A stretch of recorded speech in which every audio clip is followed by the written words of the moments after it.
Muy bien, gracias por continuar con nosotros. El doctor Javier Simán, presidente de la Asociación Salvadoreña de Industriales, ASI, y el director ejecutivo de la misma institución, el licenciado Jorge Arriaza, son nuestros invitados. En la pequeña pausa comercial que hemos tenido, mostraba un mapa, yo creo que vale la pena mostrarlo, y no sé si le estoy haciendo algo que no era posible. No, claro que sí, Moisés. Es extremadamente Estábamos señalando la recaudación de impuestos. Casi el 93% de los impuestos provienen de dos departamentos, de San Salvador y de La Libertad. Quiere decir que los contribuyentes de San Salvador y de La Libertad son los que básicamente financian al gobierno con el 92% de los impuestos. Esto es una concentración demasiado grande en dos departamentos, ¿verdad? Lo que nosotros llamamos el triángulo industrial, que incluye también Santana y Sonsonate. Con eso llegamos casi al 96% de la recaudación fiscal. Es decir, el gobierno recauda el 96% de sus ingresos de lo que es el triángulo industrial. Los 4 departamentos, San Salvador, La Libertad, Sonsonate y Santana. Ahora, pero el resto del país también tiene economía. Claro, sin embargo es una concentración demasiado grande y por eso propuestas de buscar el desarrollo fuera de las áreas metropolitanas, ¿verdad? Y en ese sentido hemos trabajado con el Ministerio de Economía iniciativas para incentivar el desarrollo industrial fuera de las áreas metropolitanas. Muy bien, ahora, a nivel de inversionistas, ¿el país es atractivo? Bueno, definitivamente hay dificultades, ¿verdad? El tema de seguridad es algo que no se puede obviar y los inversionistas nos lo dicen cuando vienen al país a valorar la posibilidad de inversión. El segundo tema, que es muy importante, es la posibilidad de que en El Salvador pueda tomarse una base de operación para la región o Estados Unidos. El mercado local es bastante pequeño para inversiones grandes, ¿verdad? Por lo tanto, cualquier inversionista que venga a El Salvador lo piensa en relación a la región o Estados Unidos. Ejemplo de ello es el sector textil y de confección, que es un excelente sector que ha integrado una cadena de valor muy importante y cuya exportación va directamente a Estados Unidos, casi 2.400 millones de dólares de exportación al año. Que siendo el sector que más empleo genera en el país en este momento. Entonces, hay muchas cosas que hay que hacer. Señalábamos que hay 7 cuerpos legales que la Asamblea ha aprobado: la ley de zona franca, la ley de servicios, la ley de seguridad jurídica, la ley de inversiones, la ley en la construcción para agilizar trámites, pero sin embargo la ley de APPs, pero vemos que no se utilizan o no se promueven. No hay un solo APP que se haya ejecutado. Una inversión pública-privada, ¿verdad? Y no vemos tampoco una voluntad, más bien todos los voceros en el área del Ejecutivo han señalado que hay proyectos que el gobierno va a ejecutar, pero tampoco hay nuevos inversionistas bajo la ley de estabilidad jurídica. Entonces, es obvio que algo está pasando. Y ahí tiene que ver mucho también la relación de la inversión pública. Si la inversión pública no es eficiente, no ayuda a generar atractivos para la inversión privada, ¿verdad? Hay proyectos que el gobierno ha ejecutado, la longitudinal del norte, proyectos que se han quedado a medias como el Chaparral, el famoso caso del Puerto de la Unión, que precisamente, como decía el doctor Simán, pueden ser proyectos valiosos para desarrollar las zonas del país que no están desarrolladas y generarle más impuestos o más ingresos al gobierno. Así que hay mucho por hacer del lado del Ejecutivo para generar un clima de inversión positivo. Ahora, el Puerto de la Unión Centroamericana, usted tendrá su visión de qué ha sucedido, pero para cualquiera que lo vea a ojos de cualquier ciudadano, qué terrible tener una obra de esta envergadura y que nadie en el mundo está interesado. Y esta obra ya lleva este es el 4º gobierno involucrado en el Puerto de la Unión. Y yo creo que es importante, Moisés, preguntarse por qué las 4 empresas que estaban participando en la licitación al final decidieron no ofertar, es decir, quedó desierto. ¿Es por la falta de seguridad jurídica? ¿Es por condiciones que impuso CEPA que tal vez eran muy excesivas? Sea cual sea la razón, es importante conocerlo, por qué los inversionistas no quisieron ofertar. nos preocuparía pues que a falta de una licitación se vaya a una adjudicación directa y nosotros pues lo que hemos pedido a CEPA es de que se haga en un proceso transparente, es decir, cualquier otra opción que se busque tiene que ser un proceso transparente.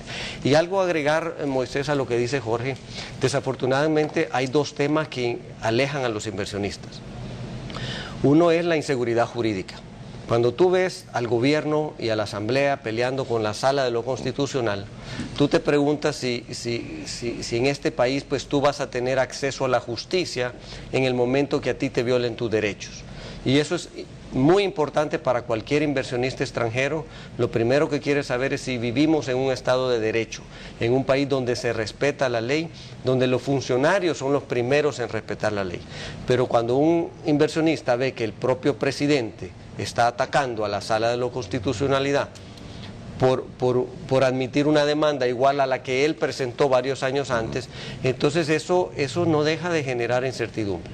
El otro tema es la persecución política de empresarios. Ese es un tema que no podemos callar, Moisés. Tú estás viendo cómo en el caso de Selenel se está persiguiendo a 9 empresarios que en su oportunidad dedicaron su tiempo para servir a través de instituciones autónomas en gobiernos anteriores, y que están siendo acusados sin ningún fundamento por haber actuado apegados a la ley vigente de aquel entonces, una ley aprobada por la Asamblea Legislativa de entonces, y están siendo acusados de haber vendido ilícitamente las acciones de la GEO a un inversionista italiano en él.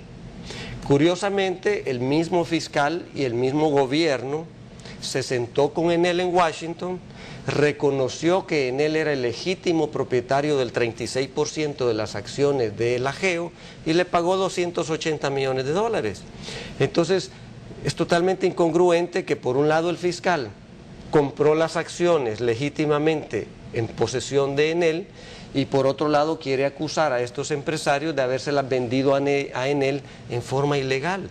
Esa es una contradicción, ¿verdad? Y cuando tú ves que este caso pues está totalmente politizado, el expresidente Funes todos los días sale hablando y pregonando contra este caso, cuando tú ves que altos funcionarios del FMLN se reúnen con personería jurídica de los que están involucrados en el caso, tú te preguntas si esto es un tema político o es realmente un tema judicial, ¿verdad? Entonces nosotros vemos que así como pretenden hacer de estos empresarios, desacreditarlos y desprestigiarlos, en cualquier momento puede ser cualquiera de nosotros los empresarios que nos dignamos a criticar públicamente. Entonces creemos de que ese caso debe de terminar. Ningún gobierno puede hacer uso del aparataje estatal para la persecución política. Lo hemos visto desde la Secretaría de Transparencia, cómo se ataca al sector privado, ¿verdad? Lo hemos visto en otros casos en el que sin ningún fundamento legal se está persiguiendo políticamente a funcionarios. Muy bien, solo para dejar el tema de las inversiones, señor, ¿qué opinión le merece el nombramiento de Sigfrido Reyes al frente de Proesa? Mira, por lo menos desde la ASI nosotros vamos a trabajar con cualquier funcionario que el señor presidente decida designar para las diferentes instituciones. Cualquier funcionario que realmente quiera trabajar junto de la mano con el sector privado, en forma honesta y en forma transparente. Y en ese sentido estamos en la disposición de trabajar con cualquiera.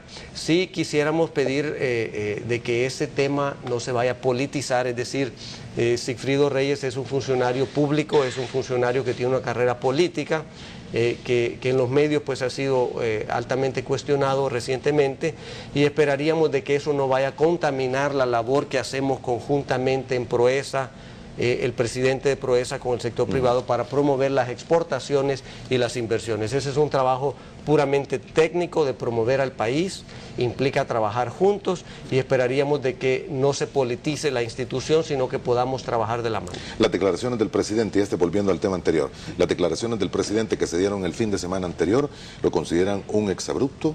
¿Un discurso tal vez agitado por el momento y el lugar donde se encontraba? ¿O lo consideran una línea de partido y una línea, sí, de partido sería lo más adecuado decirlo, en contra de la sala? Como te decía, vemos una incongruencia, es decir, no puedes tú llamar al diálogo a los diferentes sectores de la población, al sector privado, ofrecer trabajar juntos y por otro lado, arremeter contra el sector privado, arremeter con la sala de lo constitucional, arremeter contra los medios de comunicación. Es decir, cualquiera que pareciera que somos un obstáculo a los planes del FMLN, estamos siendo atacados, ¿verdad? Y como te decía, estamos en la disposición de trabajar. Nosotros no estamos trabajando por ningún partido político, estamos trabajando por un país. Y ahí es donde necesitamos trabajar todos de la mano. Muy bien, vamos a la última pausa. Regreso para darle la palabra a usted, licenciado. Ya volvemos. Perdón, Jorge. No.